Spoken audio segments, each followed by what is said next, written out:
Mes chers merengues, bonsoir et bienvenue dans une nouvelle vidéo. J'espère vous trouver au meilleur de votre forme. Comme toujours, j'espère que tout va bien pour vous. Dans celle-ci, nous allons aborder le cas de deux joueurs. D'abord, le retour de Brahim Diaz qui revient au Real Madrid après un passage à l'AC Milan. Et ce transfert est un petit peu en lien avec le départ de Marco Asensio. On le rappelle, Marco Asensio qui a quitté le Real Madrid, qui a décidé de ne pas renouveler malgré les différentes propositions de renouvellement de contrat qui ont été proposées par le Real Madrid et son corps sportif, de direction sportive.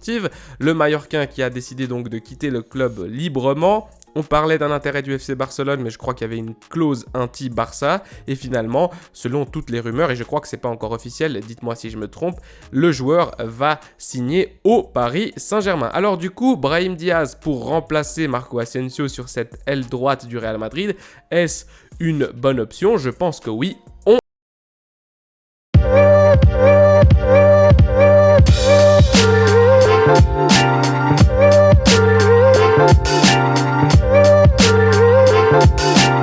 Après quelques bonnes saisons à l'AC Milan, où il a été prêté par le Real Madrid, l'attaquant espagnol Brahim Diaz est donc de retour à la capitale espagnole. Avec l'AC Milan, il a remporté le championnat d'Italie, le Scudetto l'année passée, il faut le mentionner parce que l'AC Milan, ça faisait longtemps qu'ils n'étaient pas revenus au top au niveau européen. Et même au niveau national. Il a donc remporté le Scudetto en 2021-2022 et cette année, avec l'AC Milan, il a réussi à se hisser en demi-finale. Je vous rappelle que l'AC Milan s'est fait sortir par l'Internazionale de Milan, l'Inter de Milan, et que l'Inter de Milan a perdu hier la finale de la Ligue des Champions. Ce qui fait que Manchester City est champion d'Europe avec les hommes de Pep Guardiola qui nous ont mis une raclée 4-0, on s'en rappelle. Brahim Diaz, le joueur né à Malaga, a donc 23 ans. Il avait signé au Real Madrid en janvier 2019 en provenance de... Voilà, c'est un traumatisme, mais en provenance de Manchester City, encore une fois. Il a remporté la Liga 2019-2020 et la Supercoupe d'Espagne 2020, donc il avait quand même remporté des titres avec le Real Madrid. En septembre 2020, il a été prêté au Milan AC, donc il n'a pas fait long feu au Real Madrid. Il a quand même fait 3 saisons là-bas en Italie. Il a marqué 18 buts, toutes compétitions confondues, donc c'était... pas mal. Son étape en Angleterre, il a été formé dans les catégories inférieures de Malaga, là où il est né, et ensuite de Manchester City. Brahim a débuté avec la formation anglaise en match officiel à 17 ans face à Swansea en match de Coupe de la Ligue lors de la saison 2016-2017. Lors de l'exercice suivant, il a débuté en Premier League et en FA Cup et a contribué au sacre de championnat anglais et de Coupe de la Ligue de Manchester City. Des titres auxquels il faut ajouter aussi le Community Shield, la Supercoupe d'Angleterre. Enfin voilà, Brahim c'était un joueur de City que l'on a acheté et je vais regarder le montant selon Transfermarkt.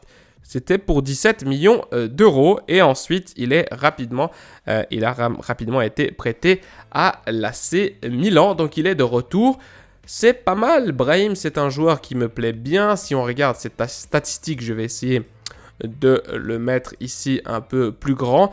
10 matchs en Ligue des Champions. Ici, je vous ai mis les statistiques en Ligue des Champions. 10 matchs, 1 but. Donc, voilà, c'est pas grand-chose, mais c'est quand même un but, une apportation, 10 matchs. Et si on regarde ces statistiques maintenant en championnat, c'est quand même un peu mieux. 33 matchs de championnat, 6 buts, 7 passes décisives.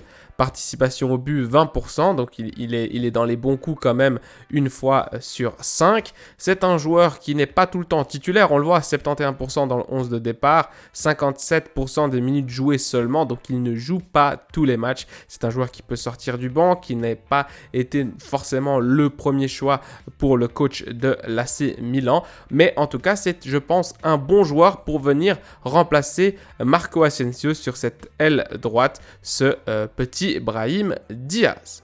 Alors effectivement, je parlais de Marco Asensio et de Brahim Diaz dans un espèce de mix. C'est en fait des joueurs qui pour moi se ressemblent beaucoup. Alors deux joueurs espagnols, deux joueurs qui de base sont faits pour jouer dans une position de milieu axial, milieu offensif, mais qui, le long de leur carrière, n'ont pas forcément joué dans cette position. Alors, avec l'AC Milan, Brahim Diaz a joué dans cette position de milieu offensif pas mal de matchs, mais il a aussi joué sur la droite, et c'est également le cas de Marco Asensio, qui est un joueur qui normalement doit jouer plutôt derrière le numéro 9 ou alors à cette place de numéro 10.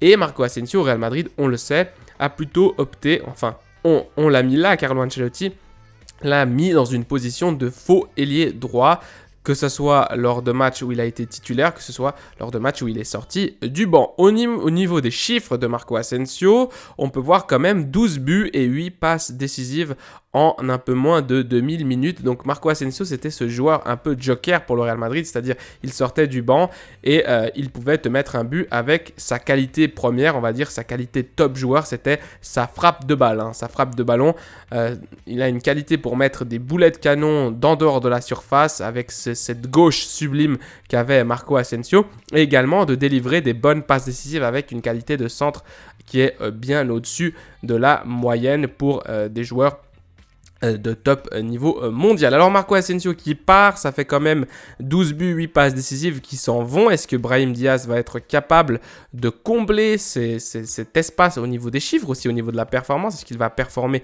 aussi bien que Marco Asensio? Marco Asensio qui a été beaucoup de fois, disons, vanné, on a beaucoup rigolé de lui parce qu'il n'était pas forcément très clutch et surtout...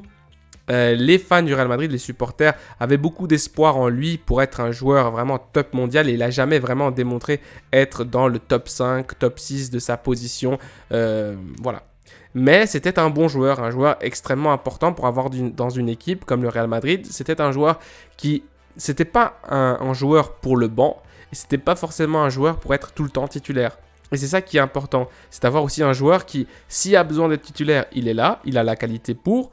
Mais si on préfère par exemple jouer avec un Rodrigo sur l'aile droite, comme ça a été le cas ces derniers temps, en tout cas c'était le choix de Carlo Ancelotti, et bien savoir qu'en cas de changement de système, en cas de fatigue, tu pouvais avoir ce joueur compter sur Marco Asensio. Marco Asensio qui quitte le Real Madrid, alors Brahim Diaz qui va devoir, je pense, s'adapter malheureusement pour lui à ce rôle de remplaçant d'ailier droit, parce que je vois mal maintenant Carlo Ancelotti promouvoir Brahim Diaz au milieu de terrain, surtout avec l'arrivée de Jude Bellingham. Je ne vois pas comment Brahim Diaz pourra se mettre dans ce milieu de terrain axial du Real Madrid. Il va sûrement devoir faire un rôle très similaire à celui de Marco Asensio, c'est-à-dire être le remplaçant / titulaire certaines fois de ce poste d'ailier droit. Enfin bref, ça c'est mon avis. J'espère que cette vidéo a été assez complète. Pour moi, Marco Asensio, ça fait un peu mal qu'il parte, même si je comprends qu'il a envie de trouver un nouveau challenge. Enfin, il est parti pour l'argent, faut pas déconner. Mais pourquoi pas, hein. S'il était parti en première ligue, j'aurais encore compris. Mais bon, et là, il est parti au PSG. En tout cas, c'est les rumeurs les plus convaincantes, celles qui sonnent le plus fort.